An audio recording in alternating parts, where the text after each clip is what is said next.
बुद्धिस्टों को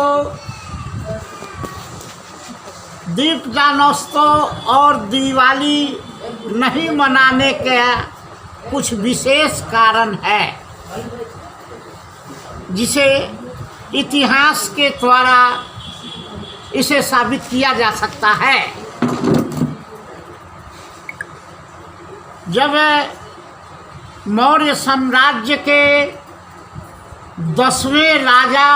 10वें बौद्ध राजा बृहद्रथ, जिनकी उम्र केवल 16-17 वर्ष की होगी और उनके राज्य के उनके सेना के सेनापति पुष्यमित्र शुंग, जो कि एक ब्राह्मण थे, वह उनका सेनापति था। और जब सेनापति बना, उसके पहले वो उसी के राज्य में भंसिया था, खाना बनाने वाला। धीरे धीरे वह सैनिक बना और सैनिक से सेनापति बन गया। सेनापति बनकर वह साल में एक बार अशोक विजयादशमी के दिन अशोक मैदान पाटलिपुत्र, जिसे आज गांधी मैदान भी कहा जाता है, वहाँ गार्ड ऑफ ऑनर, राजा अपने गार्ड ऑफ ऑनर का मतलब है कि राजा अपने संपूर्ण सेना का सलामी लिया करता था। चूँकि पुष्यमित्र शुंग सेनापति था, इसलिए उसने उस अशोक मैदान को इस तरह से सैनिकों का चक्रव्यूह बनाया, जिससे कि उसने सबसे पिछली पंक्ति में अपने सैनिकों को रखा, बीच में वहाँ के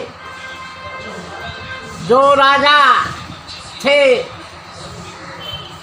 बृहद्रथ, उनके मानने वालों की सेना को लाइन लगाया, तथा पुनः तीसरे जो सबसे भीतर था वह अपने ही समर्थक सेनाओं को लगाया। और इस तरह से जब राजा को वह लेकर बीच में आता है, गार्ड ऑफ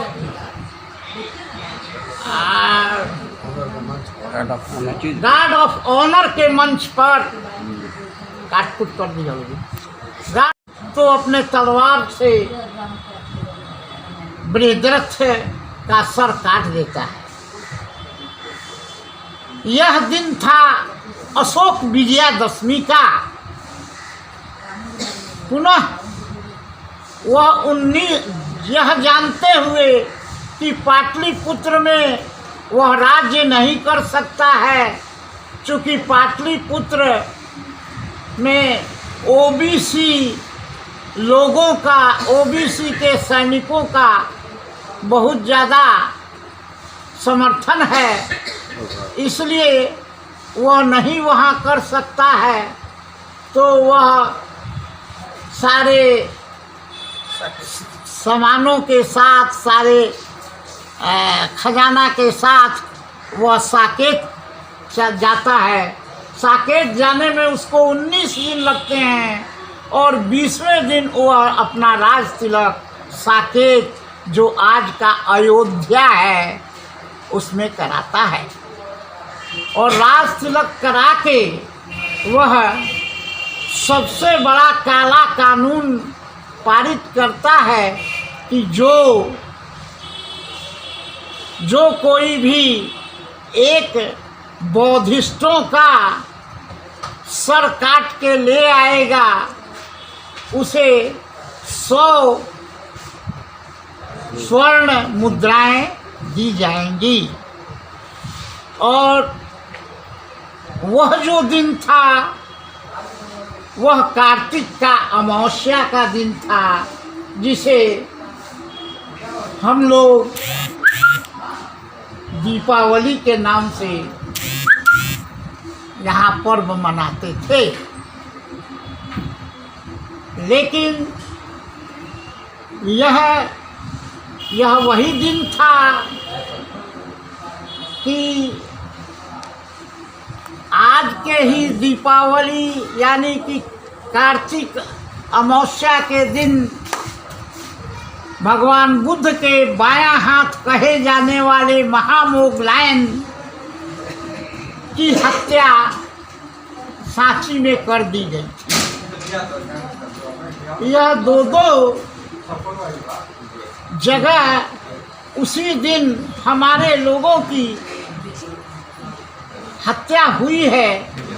और क्या हम लोग इस दिन दीपावली मनाना हमारे लिए शुभ होगा या अशुभ होगा? इसलिए हम लोग दीपावली नहीं मनाते। अपने बारे में थोड़ा अपना परिचय दे दीजिए। रामदास बौद्ध, पंचशील बौद्ध विहार, नियर